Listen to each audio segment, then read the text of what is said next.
Hey friends, and welcome to the Happy Hour with Jamie Ivey podcast. I'm your host, Jamie, and I'm so glad you're here. Each week on this show, I invite a girlfriend to join me and we chat about the big things in life, the little things in life, and everything in between.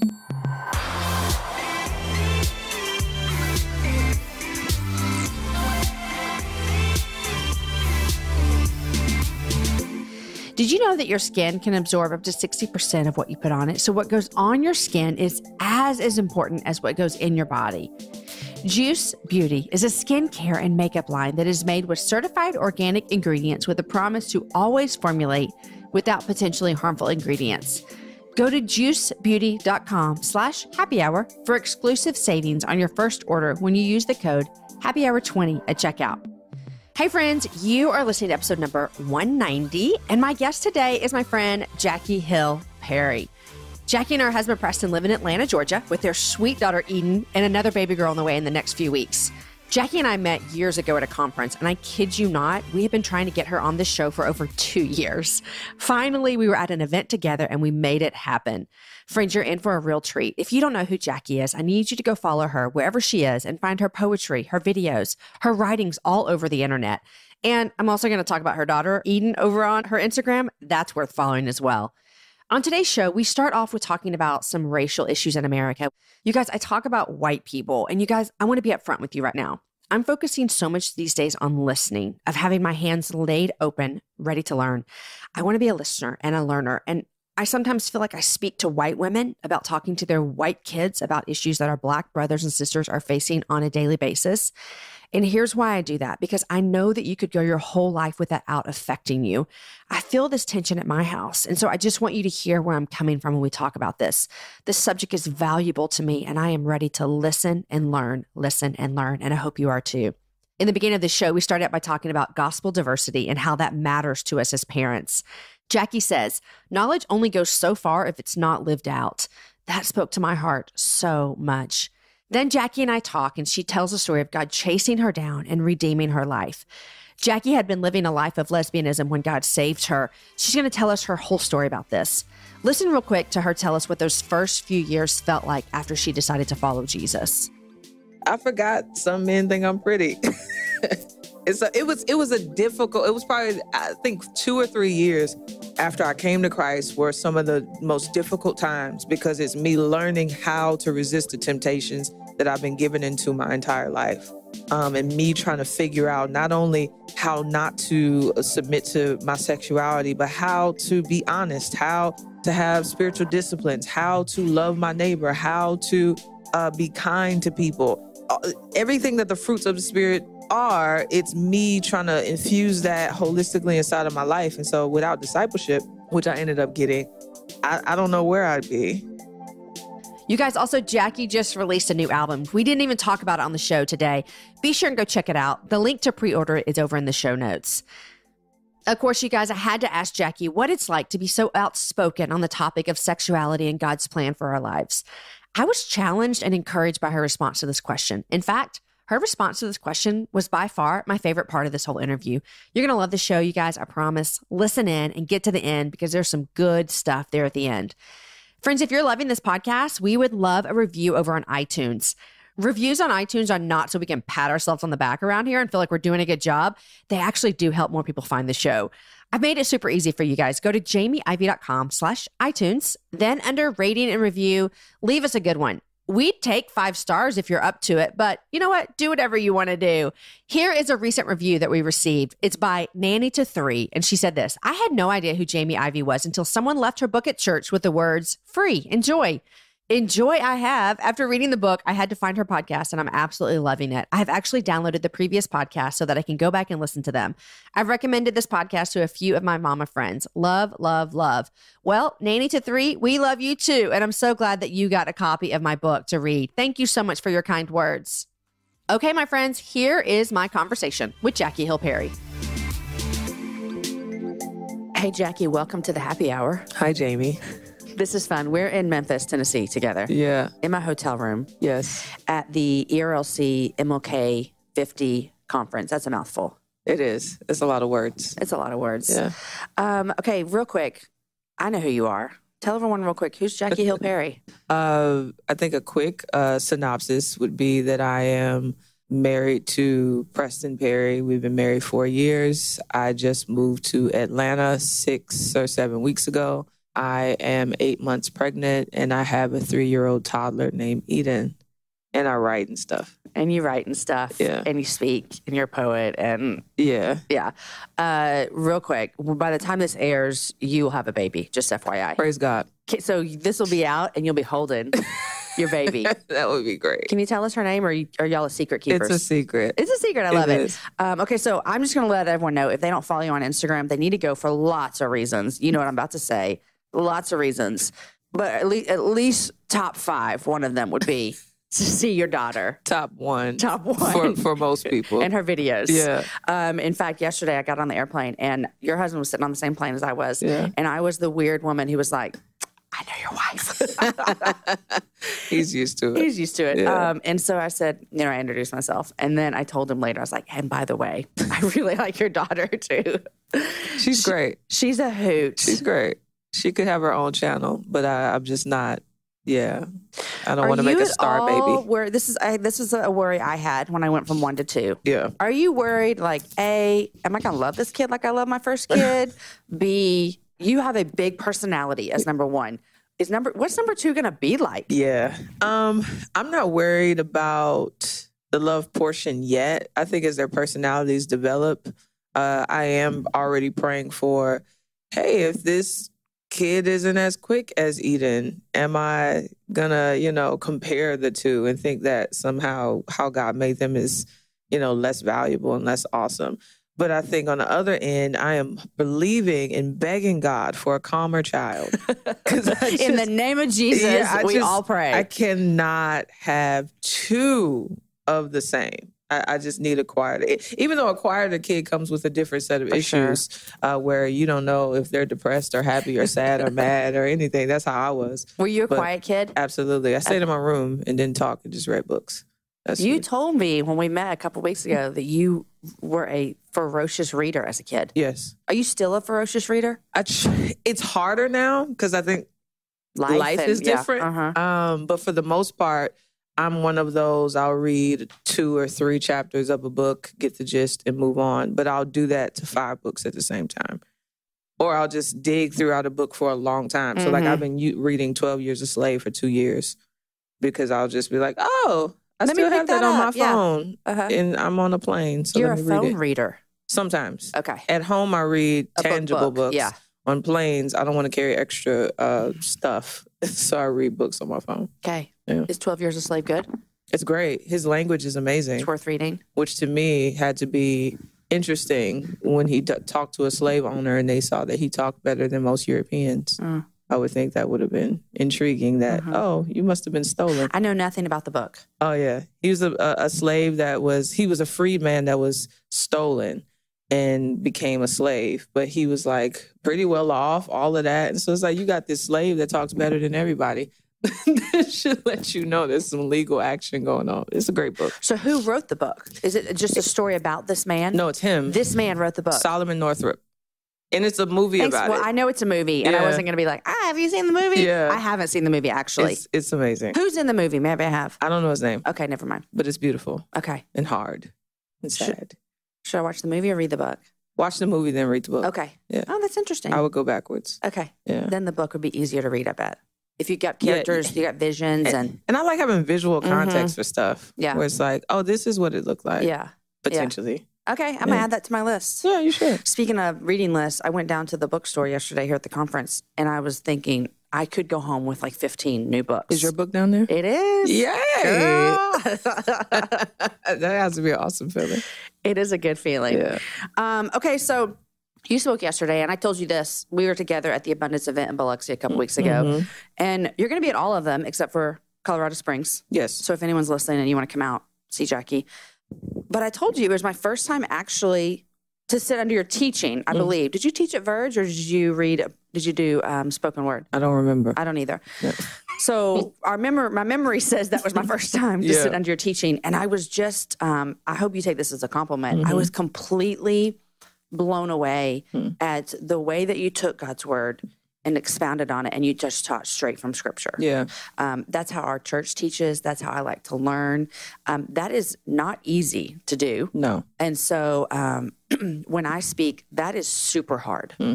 So I was super impressed. And I went home and I was like, Aaron, Jackie can teach.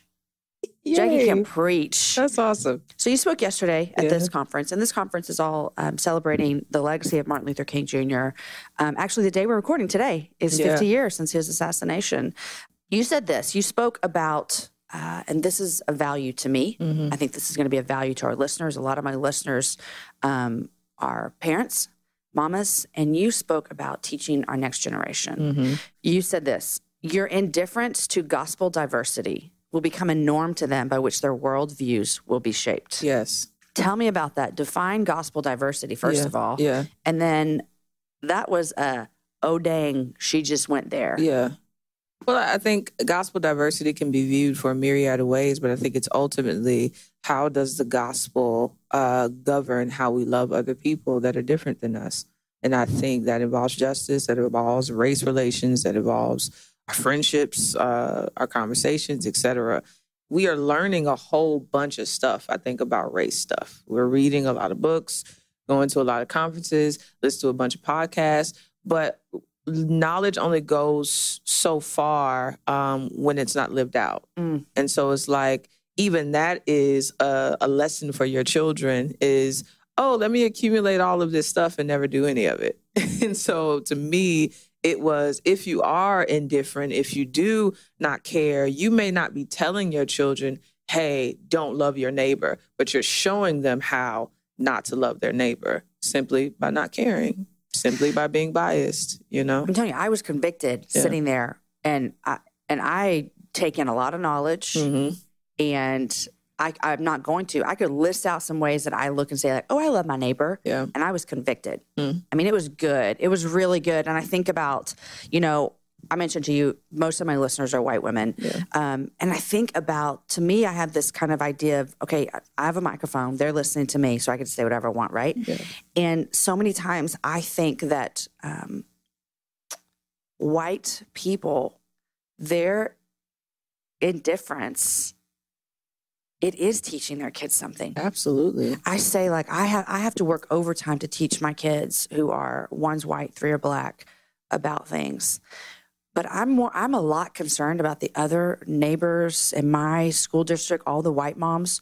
Are they saying anything to their white kids? Yeah. That's where my heart, that's where I feel like my voice is like, hey, listen, white women, if you are not talking to your white kids about the issues and the indifferences, then we have a problem. Yeah. Right? Talking and doing. Talking and doing. Thank you. That's why. What are we doing? That's right. That's why I pointed out how your children, they know who you invite to your dinner table. They hear your prayers. They know if you only pray for people who are just like you, you know? And so it's just like, that is just, we are modeling how the Christian life is to be lived in relation to everything, including race. To our children or our mentees or our disciples or our parishioners. So, yesterday, your husband did a spoken word piece called Dear Mike Brown. And I was in the back of the room and I had tears streaming down my face. And sometimes I don't know what to do with that. You know what I'm saying? Yeah. And so I had tears streaming down my face because your husband was recounting experience, and we'll link to it and everyone has to go watch it. But I had tears streaming down my face for, like, my kids, for my Amos, who has dark brown skin, and my Deacon, who has light brown skin. And you talked about recently about moving to Atlanta and how you've seen a difference coming from Chicago to Atlanta with the way your husband has been treated. More your husband than you. Would you say that? Absolutely. Yeah. I haven't seen it for myself. What has he said about that? I think he expects it. I think we go in, specifically Preston, he goes into white spaces, whether that's regions or conferences or whatever, expecting in some sense to be marginalized, just because that's just such a normative thing for him. And I think that the most recent situation was when he was driving home and he tried to get in front of a guy in a truck, and the dude let down his window and was like, "You're not going to get in front of me, you black MFer, I'll kill you." And Wait, this happened this year? 2 weeks ago. This is what, yeah. 2 weeks ago, yeah. And then, so Preston ended up still getting in front of him, and he saw the guy speeding up to write down his license plate number. And so those are the kinds of experiences that he's gotten in Georgia that I don't think he would get in Chicago. And racism obviously exists in Chicago, but it's not like that. Yeah. That was intense. And so, but it doesn't, I think it saddens him, but sadly he's become numb to it at the same time, where it doesn't grieve him as much as it would someone if that was their first experience with racism, you know? Just recently, we were watching on TV, there was a documentary that was on about Dr. Martin Luther King Jr., and our whole family said it was Martin Luther King and the media. And it was really fascinating and intriguing to me, just being in media. Yeah. I had just also been to the Billy Graham library, and there's a whole thing about what he did through media. And so I was really fascinated by it. But as we watched it, they also went to current day and how we see some of the same things that were happening, 50 years ago to our Black brothers and sisters. And their point was, have we changed? And so I'm sitting there, and these situations are beyond uncomfortable for me with my kids. Yeah. Beyond, because I want to just kind of bury my head in the sand and tell my kids, this will never happen to you. Everything's fine. Kumbaya. Let's go to bed. Good night. But I know the reality that that's not okay. So I enter into these hard spaces with them as much as I can, and I want to do this better. But man, seeing you talk about your husband and then tucking in my son Amos, and he said, Mom, that show kind of scared me. I said, what do you mean, baby? He said, am I going to get shot? Wow. And those conversations suck. Yeah. And I know, and I said this to you a couple weeks ago, the thing that I know now is that they suck for me, but my Black brothers and sisters, this is their reality. They had these conversations all the time. Yeah. I'm just now feeling it. Yeah. And I don't know what to do with it either, Praise God that you feel it at all. But I'm thankful for your voice. Yeah. I'm thankful for all of these things. Yeah. I know that I'm sure you get weary of these conversations. Weary and encouraged. I'm glad that they're happening. Good. I know there are some that are discouraged by the repetitiveness of it all. But I mean, that's how humanity is. God, throughout the Old Testament, was telling these people the same thing. Over and over again.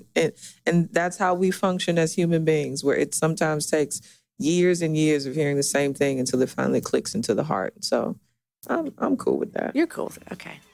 Well, thank you. And I'm so glad to know you.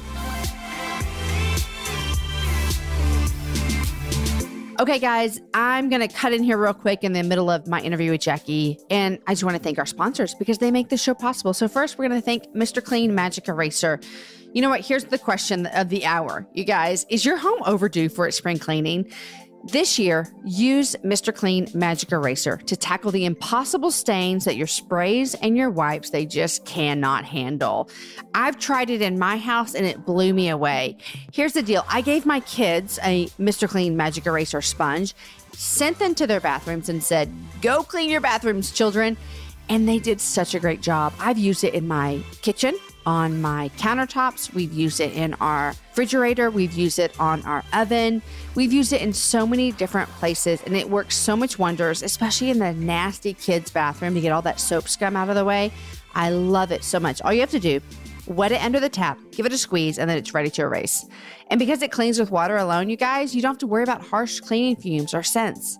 If you're about to take on your spring cleaning, you should definitely try Mr. Clean Magic Eraser. It makes cleaning your toughest kitchen and bathroom messes fast and easy. Check out mrclean.com/thehappyhour to see more ways the Magic Eraser can help you knock out impossible messes all around the house. All right, guys, not only do we want to thank Mr. Clean Magic Eraser, we also want to thank Third Love. Here's the deal, you guys. When it comes to bra shopping, it's all about finding the right fit for you. And there's only one lingerie brand that offers bras in sizes AA through G, and that is Third Love. Third Love uses thousands of real women's measurements and super smoothing memory foam to create bras that fit and feel great. While most old school bra brands only carry 15 sizes, Third Love offers 60 sizes, you guys, including half cups, which no one else does. There is definitely a size for you. Third Love knows there's a perfect bra for everyone. So right now they're offering my listeners, that's you, my friends, 15% off your first order. To find the bra you've been waiting for, all you have to do is answer a few simple questions from the Third Love's Fit Finder quiz. It only takes about 60 seconds and you can do it all from home. Here's what you don't have to endure, you guys. You don't have to endure another awkward fitting room experience again. All the praise hands in the air for that. For real, you guys, try Third Love Bra. It's so comfortable, you might forget you're wearing it. And if you don't agree, returns and exchanges are easy and free. This year, you guys make the change that will change the way you think about bras. Go to thirdlove.com/Jamie now to find your perfect fitting bra and get 15% off your first purchase. That's thirdlove.com/Jamie. Let's do this. Yeah. I don't know your story. Okay. I know that you're in the midst of, not in the midst, you have turned in a completed manuscript. Yes. A first draft, a completed Third draft. Third draft. Girl, Yeah. You have turned it in. That is a feat in itself. You have a book that is probably coming out in 2018. I will keep everyone in the loop about it. Yes. But it's your story. Yeah. Does releasing your story to the world, do you feel like this is amazing, I can't wait? Or do you feel like, what the heck have I done? I think because I've released it in so many different forums already, whether through poetry or interviews or blogs, it doesn't feel any different. If anything, it feels more gratifying because I'm able to explain my story in chapters instead of snippets. Yeah, Does and that you're make going to get a sense? wider audience. Yeah. Yeah, and so I'm excited because for the longest I've wanted to be able to put my story out there, but not even mainly my story, but also the instruction that I've learned from discipleship after God brought me to Himself. You know, because you once you share your story, now you have others who identify with it that want help and want some type of application. And it's just like it's only so many conversations you can have on Facebook. But to be able to give someone a book would be great. That's good. Yeah. So let's go back to the beginning. Yeah. Let's go back. Pre-Jesus. BC. BC, before Christ in your life, before Preston in your life, before all of this, you know, Jackie stand on stage, poet, speak, write a book, all those things. Tell me about Jackie Hill. Well, man, born in St. Louis, single parent household. I saw my father occasionally. I have a line in my book where I said it felt like my father loved me sometimes, which is heavy. That's really heavy. You know, and so I didn't know until I got older how much his absence affected me, but it did. It affected my view of myself, my view of men. And I think it exalted my view of women in a sense because all I knew was a woman's love and a woman's affection and a woman's comfort. But I think as early as kindergarten is when I started to notice a difference in me from other girls. I noticed that I noticed girls. I noticed boys too, but I liked both at that time. And I didn't know how to articulate what I felt. I didn't have a name for it, especially this was maybe 93, 94. So it wasn't, the word homosexuality wasn't even in the forefront on MTV yet, as much as it is now for me to know, oh, that's what I'm feeling. And then when I started to go to church, I went to church with my aunt who was a believer every weekend. And that's when I started to actually hear the word in conjunction with sin and judgment. But it was spoken about in such a way where it's like, oh, this isn't something I could just tell people and they'll give me a hug after. This is interesting that you remember hearing about. Yeah. This probably is the era when everyone was going kind of crazy. Yeah. This is when, did the whole AIDS thing come up in the 80s or the 90s? Remember when the world 80s. went kind of nuts? That was 80s. I think early 90s was when there started to be more of an awareness towards HIV and AIDS and stuff like that, where people began to be more loving. But I still believe that the church had not yet learned how to work We're still through learning. it. We are, but we're much better. We are much better.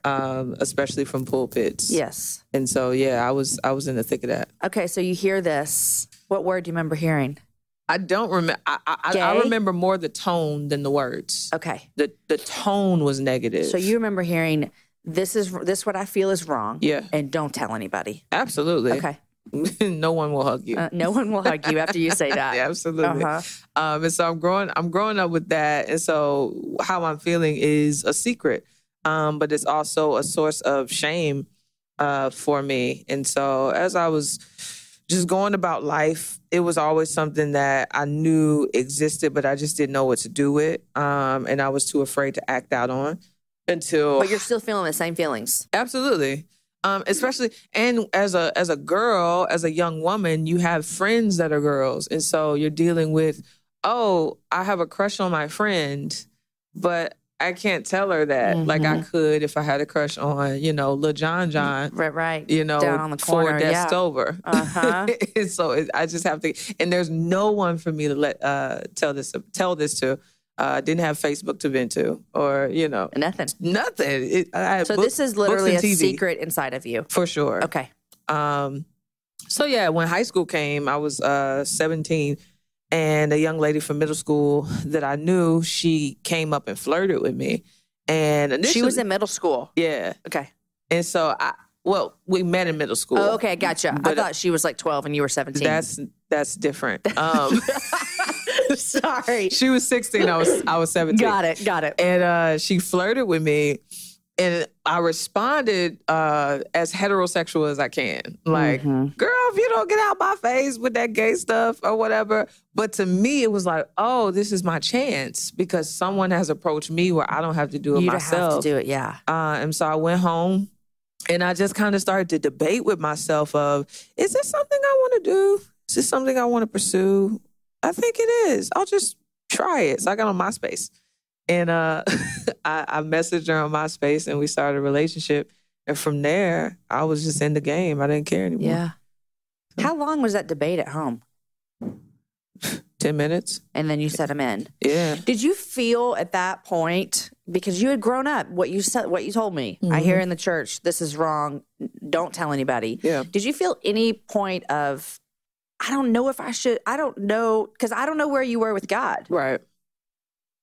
So was there any kind of like conscious about, I don't know, do I want to, because you had said, I knew that this was not okay with God. You heard that, right? Yeah. So did you feel anything of, this isn't okay? Yeah. Okay. That was part of the debate. Okay. Because I was also, as I told you before, I was also a very weird kid where I read the Bible. So it wasn't just that I had heard from the pulpit that it was wrong. I had read it for myself. And so I knew to a certain extent that even though the tone and the presentation of what God thought about same sexuality might have been off, I knew that the essence of what they were saying was true. That God was holy and that he had an intention for how our sexuality was to be displayed. And so when I was conversing with myself, that was part of the conversation was, is this a route I want to go knowing that God ain't with this? As if my entire life wasn't already ratchet. Totally. But, I thought this seemed like a big crossroad. Yeah, I felt like that was the biggest sin when it's not. But I thought it was. But the pulpit used to teach that. Yeah. Yeah. Like so this was abominable. Yes. And it is abominable, but so is lying. So, yeah, exactly. Thank you. Okay, so you enter and you're in. Yeah. And you're 17. Yeah. Have you graduated yet or you're in high school still? I haven't graduated yet. Does your mama know? Absolutely not. Okay. So this is still a secret. Yeah. But it's now a secret with one other person. Yes. Okay. And so we entered into a relationship, and I got with her, and we were together maybe 6 days. I thought you were going to say this was a long-term thing. No, it was so childish. And so after that, I was like, you know what? Let me go back to boys and see if I still like boys. Okay. I tried. And I kissed this boy, and it wasn't him. I had kissed him before, so it wasn't him. It was just like, ugh, I don't like your mouth. Like, I just, when I was with her, it opened up something in me where I realized I prefer women. I prefer their bodies. I prefer their conversation. I prefer their, the way they treat me over how men treat me. And so after that situation with that boy, and I say boy because we were children, I concluded in my mind, I'm gay. And that's just how it's going to be. And so I was in the closet maybe for 6 months until my mother found out in the strangest way possible. You want to tell us that or no? I sure can. We were in the car And there was, at this point, I had another girlfriend, but I had been with her almost a year. And my mom thought she was my best friend. But I knew she knew something was up. It's like, no best friend is over your house all day, every day. And the vibe of our relationship was just really intimate. And so there's this talk radio show on, and the conversation is they wanted mothers to call in and talk about when they found out that their daughters were gay and what were the signs. Okay, wait, you and your mom are in the car. In the car. And that's the topic. Is the girlfriend with you? No. Okay. Oh, I'm sweating. Okay. I have so much anxiety in my seat. I bet you do. And all of the mothers, every single sign they had was me. And I'm like, what is going on? Like, why? Like, why now? Like, I would have rather heard that when I was at the crib. Right. You know? And so she turns it down. And she looks at you. And she turns to me. It's like a movie. It is a movie. A Lifetime movie. It is a Lifetime movie. She turns to me and she was like, is that you? And I was like, yeah. And she's like, I knew it. And I just started crying. I wasn't crying because I was caught. I was crying because I felt exposed. I felt like, you know, her dream of me was probably shattered because she looked sad. Yeah. You know? And so it was like, man, I've caused my mother some type of grief because of who I love.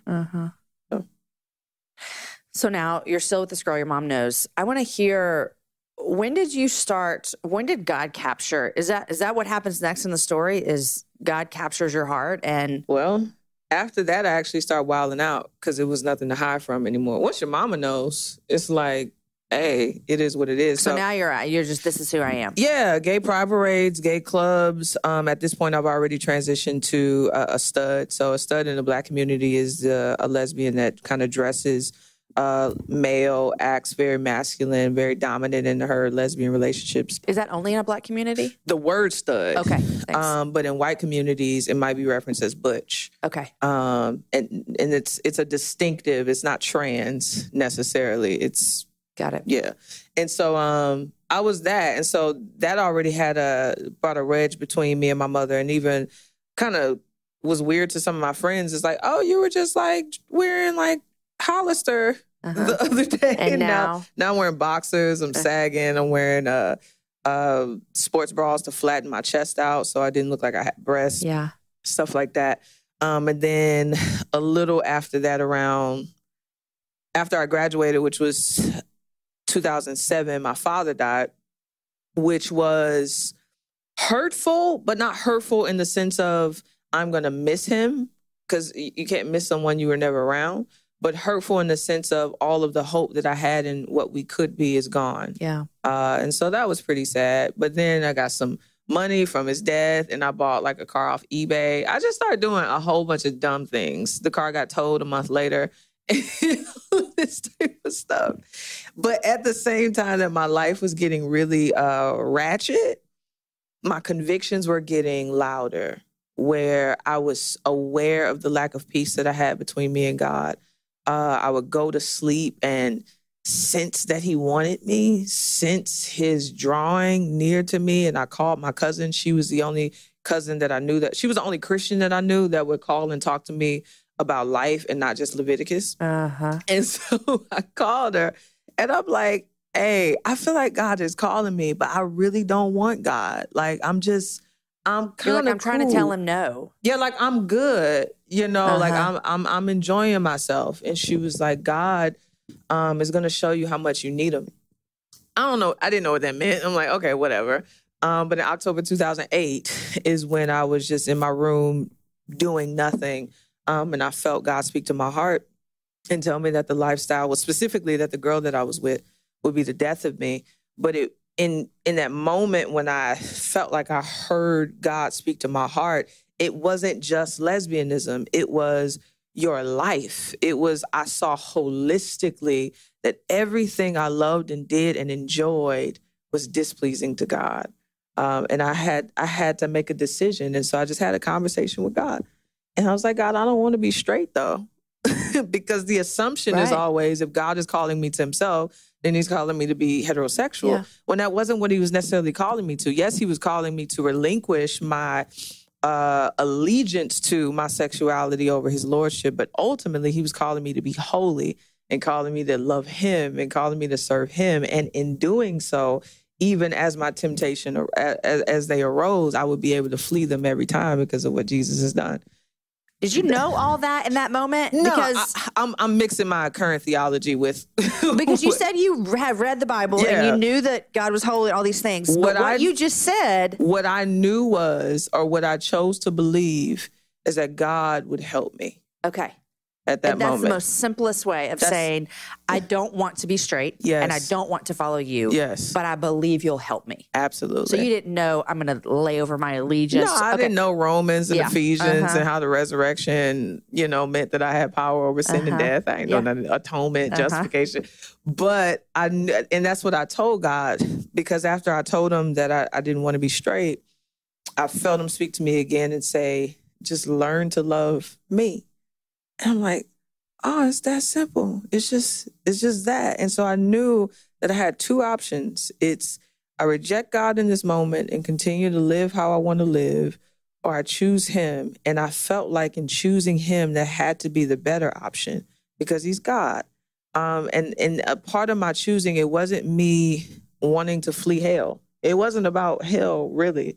It was, I really saw that God was better. And that wasn't me. That's legitimately some Holy Spirit lifting the veil from my eyes where I see the glory of God in Jesus Christ and I see him as worthy above all things. And so I chose him by his grace. Right there in your bedroom. Yes. Which I literally adore stories like this. And we've had a lot this semester on the Happy Hour of God revealing himself to people in ways that only he can. Yeah. Not from anyone from a pulpit, not from anyone on the side of the street, not from someone telling them they're going to go to hell if they don't repent.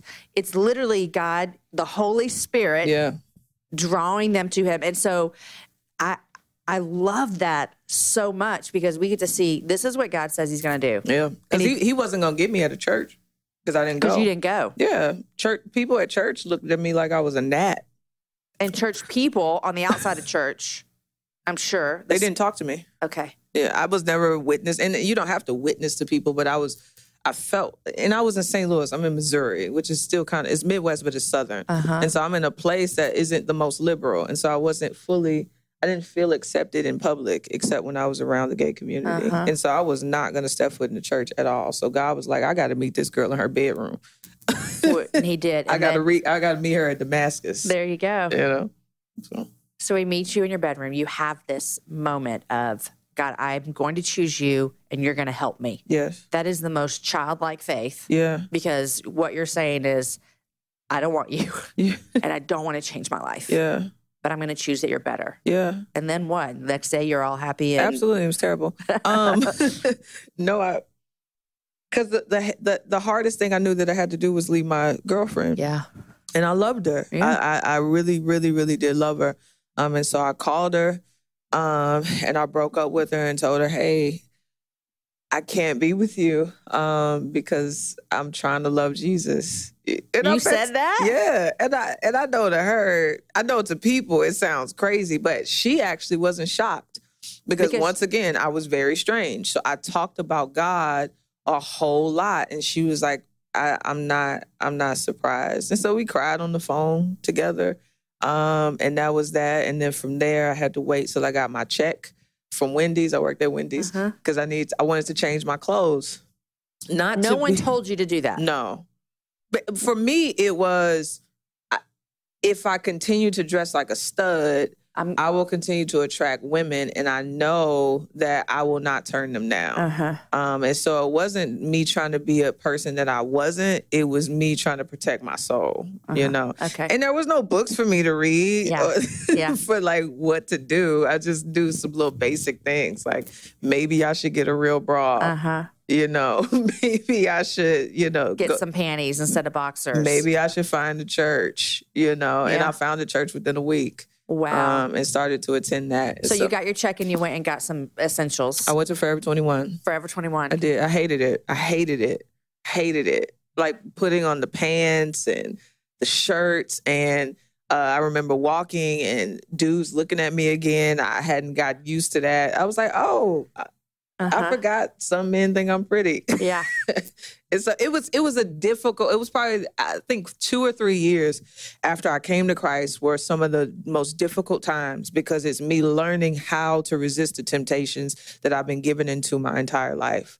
And me trying to figure out not only how not to submit to my sexuality, but how to be honest, how to have spiritual disciplines, how to love my neighbor, how to be kind to people.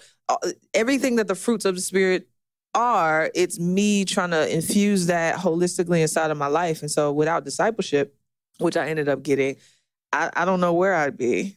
Which we could take out your sin struggle and insert anybody's after coming to know the Lord. Yeah. And, there it would be. And so anyone could understand that. Yeah. You know what I mean? It's hard. You're learning how to walk when you never walked before, So. You find a church. How was that did you feel, before you said, I felt like I couldn't tell anyone and they would hug me. Yeah. Well, how did you feel now? I felt welcomed. The first time I went to the church, one of the women from the church, she came up to me and she said, "Hey, what's your name?" I was like, "Jackie."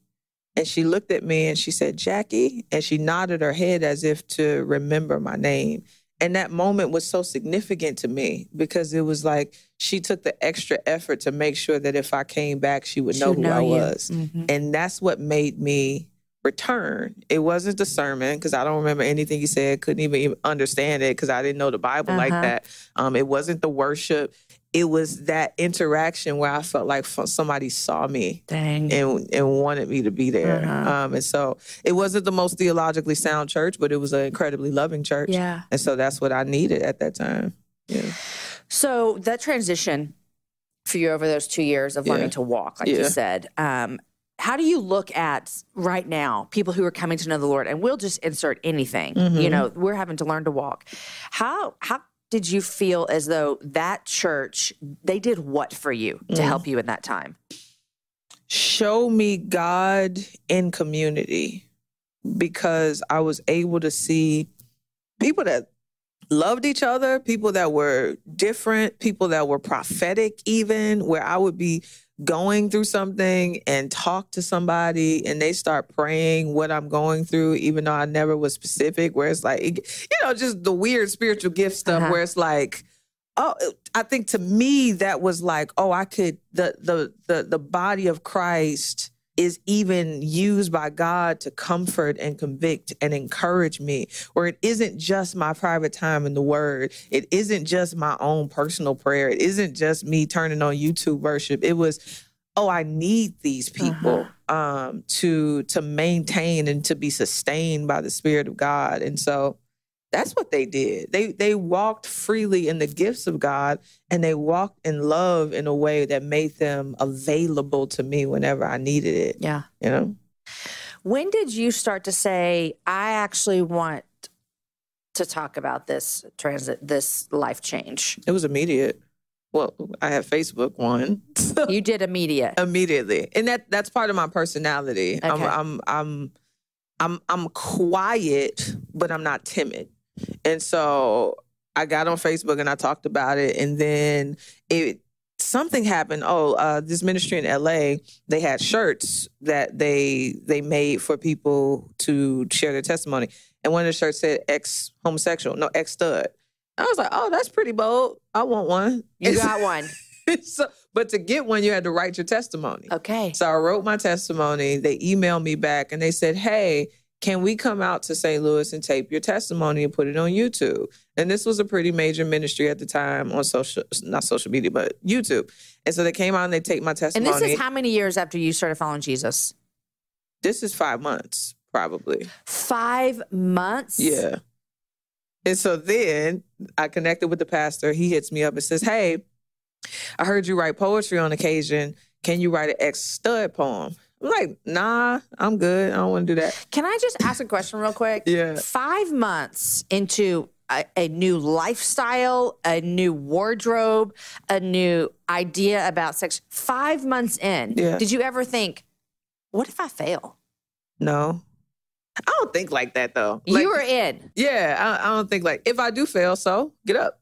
It's like, to me, I don't have this. Because you're like, okay. Yeah, it is what it is. Either I trust God or I don't. And if I fall, I get back up and I trust him some more. And so I never had a negative view of my future in a sense. It was just, I was very, very hopeful in a lot of different ways. And so I wrote the poem. It became not viral, but it got really, really popular on YouTube. And that's what started my public ministry, was through me sharing my testimony on YouTube in 2009.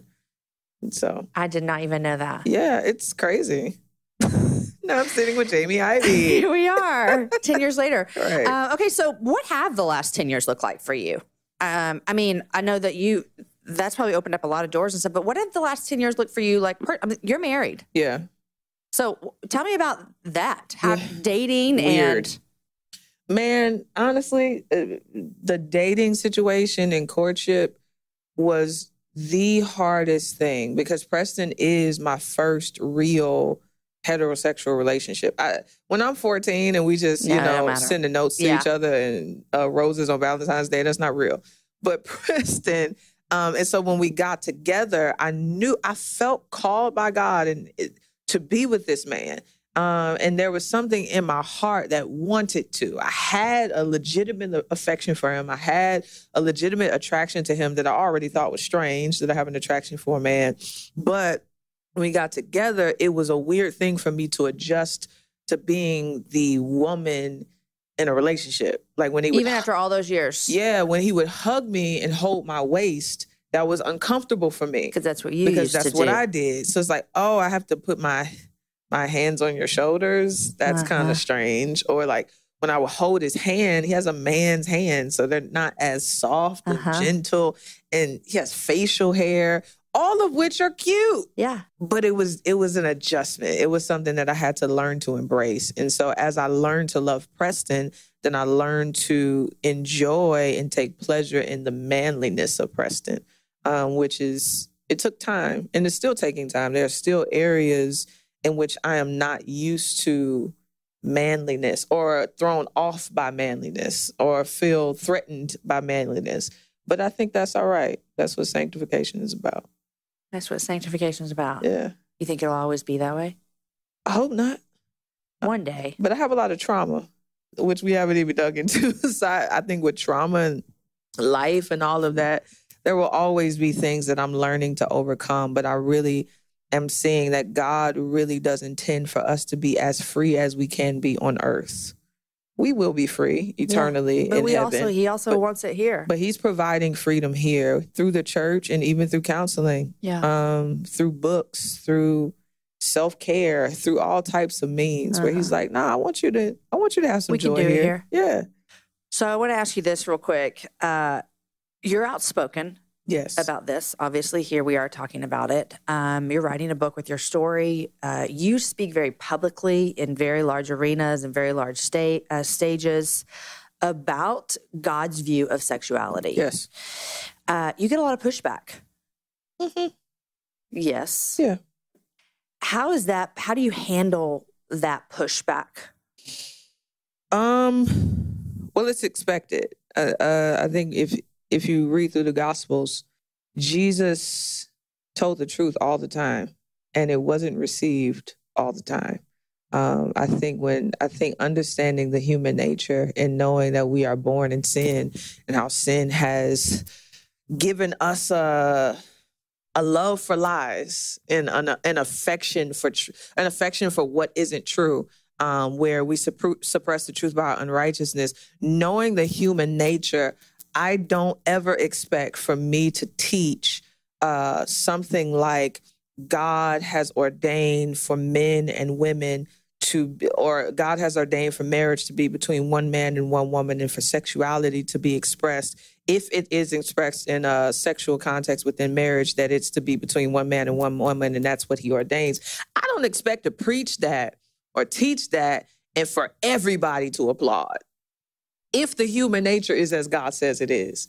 But I think one thing I've been trying to do is to show the world and show people that push back on this idea is that don't think that God's commandments are a hindrance to your joy. really what God is trying to do is to tell you the truth so that you will turn from everything that is keeping you from him. Because if he is everything, if he is God, if he is creator, if he is wise, if he is the source of all comfort, then no sin could ever be as satisfactory as he is, right? And so then that, to me, will allow me to approach Romans 1 differently, where when I see his condemnations against sin, I see them as the pathway for me to actually understand myself and see I can't live this way if I really want to know God. But if I don't see God rightly, then I'm not going to see my sin rightly, which was the problem with Adam and Eve. You know, she saw the tree and it looked good for food and it looked desirable to the eye. She saw all these good qualities in the thing that God said would kill her. Uh-huh. And so it's like she didn't see that she already had wisdom. She already had someone to look at that was better than everything that he had created, but she didn't see that because of sin. And so, which when you're dealing with people's sexuality, and people feel as though you're dealing with their happiness. Yeah, absolutely. That makes sense, especially with sexuality. It's a personal sin. You know, someone that's a drunkard is not walking around saying, hey, this is me. Right. I'm a drunkard. Uh-huh. They just get drunk sometimes. Uh-huh. But I think when I was a lesbian, that was a personal part of who I am. That had to do with my community and my friendships and how I saw the world. And so for you to say that this is sin is for you to imply that I am sinning, which is actually the case.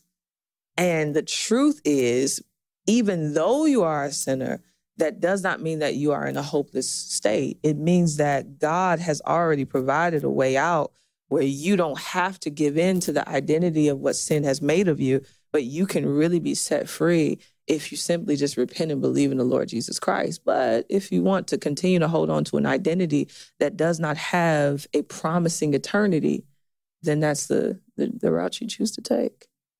What do you get in the most emails?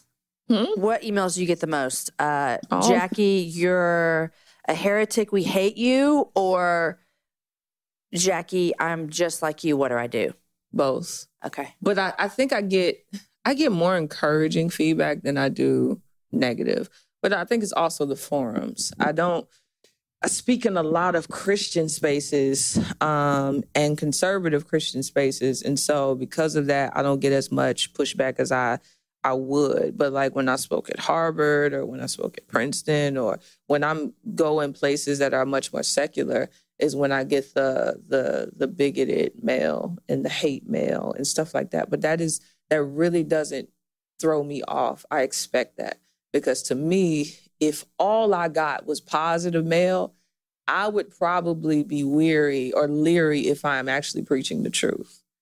Because I don't know how you could walk like Jesus and not be persecuted like Jesus. Well, everyone just need to get on our knees right now because that'll convict you. It's just you can't teach the whole Bible and not somewhere run into somebody that'll hate you because of it. And it doesn't pierce your skin. I mean, no, it doesn't. I can tell you're tough, and you've said it several times. Like, if I wouldn't expect any less. Yeah.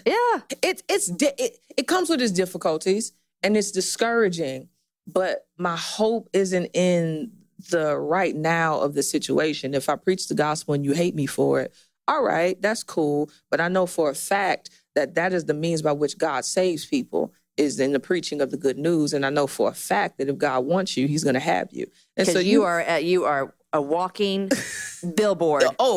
If God wants you, he's going to come get you. He's going to have you.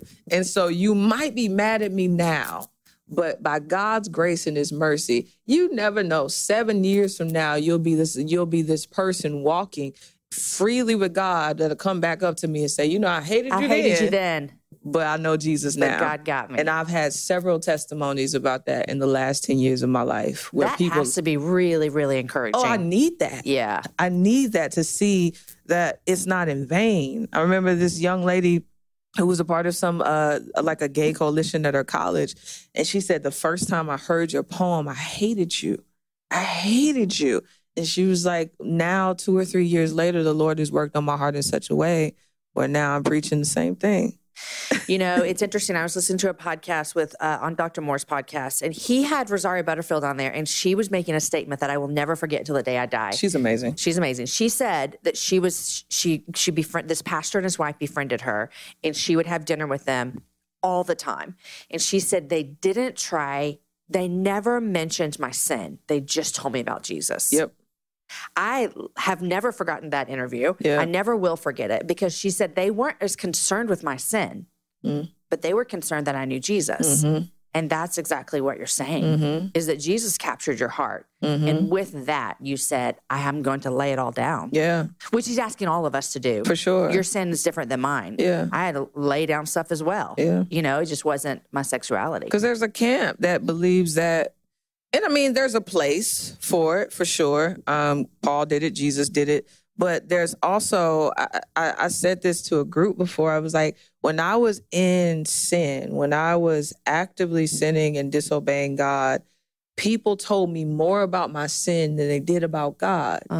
Which, if you really understand, not actually knowing and hearing about God doesn't make me hearing about sin actually weighty. Right. But it's actually when I hear about God as creator and God as holy and my sin in light of his character, where it's like, oh, this is who my sin is against, and this is who is promising me freedom. Oh, that's that good, changes Jackie. the whole situation. That's good. When I exalt God more than the person's depravity. Yeah. That's even good for parenting. Like, am I just going to point out my kids' failures? I'm going to say, well, actually look at God. Yeah. And that's good. Yeah. That's good. It's a perspective change. Jackie, thank you. Thank you. Did you get old talking about your story? No. Okay. It used to, and so I had to realize, hey, this is how God's going to use me? Yeah. He ain't saved me to be quiet. Preach. I'm going to ask a question that people are wondering. I think I'm going to know the answer to. I get asked this question often when I talk about my story. I was a lot of sex and pregnant in college and stuff. People ask me, how does Aaron feel when he hears you tell your story? So I'm going to ask you.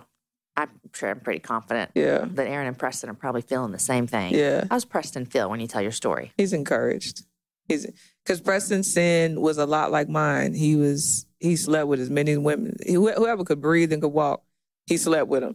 And so for him, when he hears my story, he sees himself and he sees the mercy and the grace of God. That's actually how we met, is him telling his testimony and my telling of my testimony in poetry form. So that was our introduction to each other.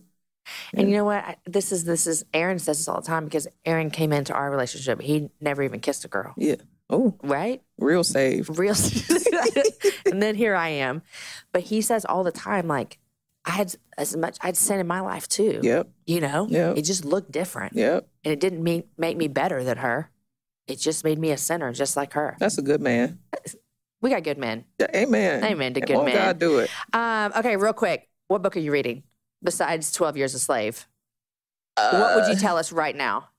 Beloved, but I don't know if that's a book all Christians want to read. Give us the real stuff. Okay, Other thing. Are you loving anything these days? Like loving where you're like, I got to tell a friend? Not right now. I think when I'm not pregnant anymore, I'll be able to explore and enjoy life. So maybe you're going to love life when you're not pregnant?